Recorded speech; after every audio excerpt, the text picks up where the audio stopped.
Assalamualaikum warahmatullahi wabarakatuh.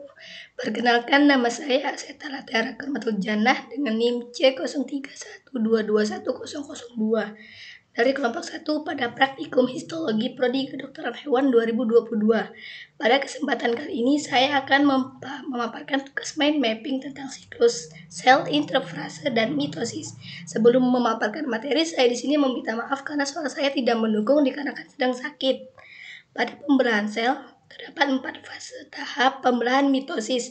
Di antaranya ada profase, metafase, anafase, dan telofase. Tapi sebelum keempat fase dalam pembelahan sel ini dimulai, ada yang namanya fase pendahuluan atau interfase.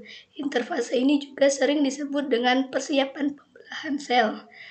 Pada interfase terjadi proses persiapan dan menimbun energi oleh sel untuk melakukan pembelahan. Sama interfase, inti sel atau nukleus dan anak inti sel atau nukleus tampak terlihat jelas. Namun kromosom pada sel tidak terlihat karena masih dalam bentuk kromatin, yaitu benang-benang halus yang tersusun atas molekul DNA, RNA, dan protein.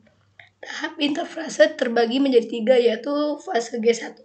Gap pertama, fase S, sintesis, dan fase G2, gap kedua. Fase G1 disebut juga dengan fase pertumbuhan dan perkembangan sel.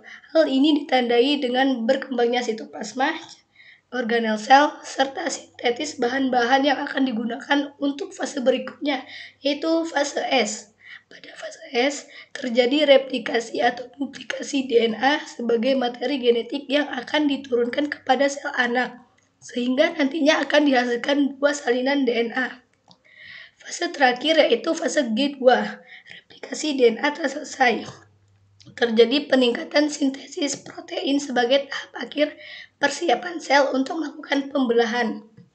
Periode pembelahan sel atau mitosis merupakan satu-satunya fase siklus sel yang dapat dibedakan secara rutin dengan mikroskop cahaya.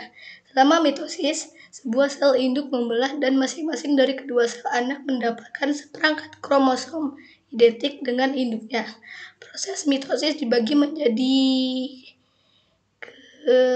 dalam 4 tahap utama, yaitu profase, metafase, anafase, dan telofase.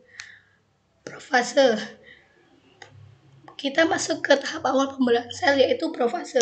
Pada profase terjadi beberapa perubahan, yaitu nukleus menghilang dan kromatoid yang bereplikasi menjadi padat seperti benang-benang kromosom yang khas. Masing-masing terdiri atas kromatid kembar yang terikat pada sentromer. Kedua sentromer dengan sentriolnya yang sekarang sudah terduplikasi berpisah dan berpindah ke kutub berlawanan sel dan menyusun mikrotubulus gelondong meiotik.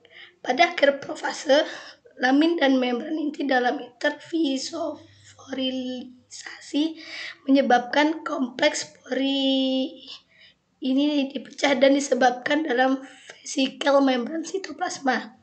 Yang kedua, metafase. Selama metafase, kromosom terus memadat dan kompleks protein yang disebut dengan kinektor pada masing-masing sentromer terikat pada gelondong meiotik. Sel tersebut sekarang lebih bulat dan kromosom berpindah ke dalam barisan di bidang ekuatorial. Yang ketiga, anafase. Pada anafase, kromatid akan berpisah dan berpindah ke arah kutub berlawanan oleh kombinasi protein motor mikrotubulus dan perubahan dinamis pada panjang mikrotubulus saat kutub-kutub gelondong menjauh. Yang terakhir, yaitu telofase.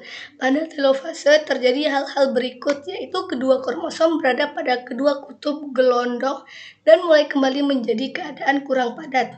Gelondong mengalami depolimerisasi dan selaput inti mulai dirakit kembali di sekitar masing-masing kromosom anak. Demikian pemaparan materi dari saya.